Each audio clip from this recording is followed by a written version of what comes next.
Welcome to Jules FM, stories of courage, creativity, and possibility.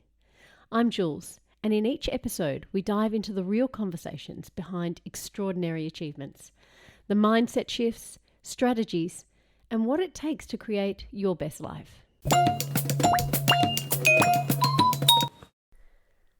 I recently had the absolute pleasure of speaking with Janine Allis, founder of Boost, survivor legend, author, mentor, and a woman whose purpose now is to find ways to support others, whether that be in business, through her academy and book, or just in life by showing up comfortably in her own skin and generous in her time and knowledge.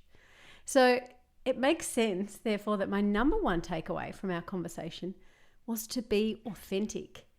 I've been incredibly lucky to have spoken with some amazing people so far, and all of my guests have been really comfortable in their own skin. But for me, Janine was next level, down to earth, relatable, funny. And seriously, by the end of our conversation, I had to remind myself that we had never met before and that we weren't actually best friends who catch up regularly at a barbecue. It was so incredibly refreshing and cemented the number one thing that I've been wrestling with lately, which was letting my guard down behind the mic and being truthful. I don't need to be perfect in my delivery or execution.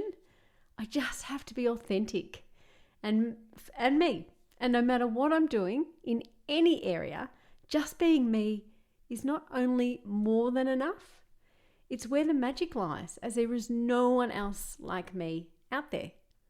So that's a really important thing. It was such a great reminder.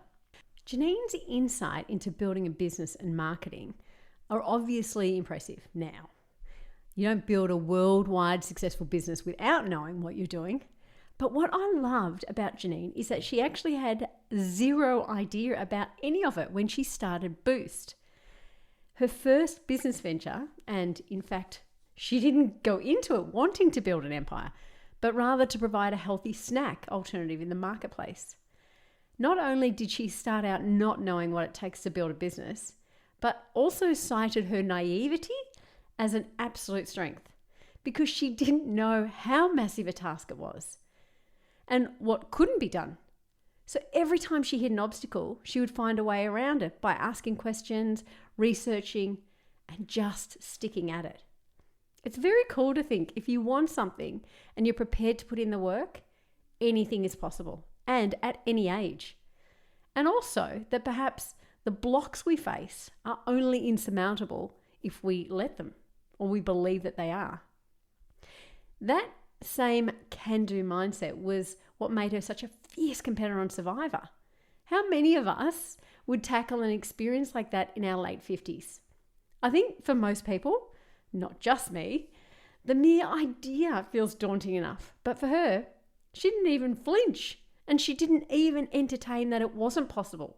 She just said yes and then worked out the how-tos as she went. That old saying that if you believe you will or you believe you won't, either way you'll be right. And the examples she gave are friends of hers who in their later years are changing careers, returning to study, or just like rethinking their purpose. It was such a good reminder that it's never too late to start living in a more aligned way to your passion and calling. And it once again reminded me I'm not late. It's just this is my path. And finally, I loved her VERB and SOAR acronyms. Easy to remember, very succinct, 2 words that I can use to check myself on next time I'm considering an action or a response or way forward. Am I using VERB or SOAR thinking? And how can I change if I'm more VERB than SOAR? How can I be more solution focused? Or am I taking full ownership? And am I being accountable enough? I think this will be a good process to go through next time I feel stuck. It's probably no surprise to hear that Janine's parting thoughts were perfectly aligned to Emma Murray's. And that is to make sure that you have your mindset right and be really aware of how you talk to yourself. Despite working on this daily, it's amazing to me to see how easily little negative thoughts can creep in and then grow. And all of a sudden I've, 2 days down the track and I'm stuck in the old pattern. So I'm going to continue working on this and trying to catch these little negative thoughts early before they kind of get legs and get any extra energy in them. So I really want to try and make sure that my mind is working on the outcome as hard as I am working on doing the process. There were so many takeaways from this conversation with Janine. And if you haven't already listened to it, part 1 and part 2 are out now. It is so good and such an awesome example of how to live a better life. And if you like Janine's interview, you'll probably also really love my conversation with Emma Murray. So you might want to make that your next listen. Thanks for joining me, and don't forget to hit follow or subscribe on your favorite podcast platform. Until next time.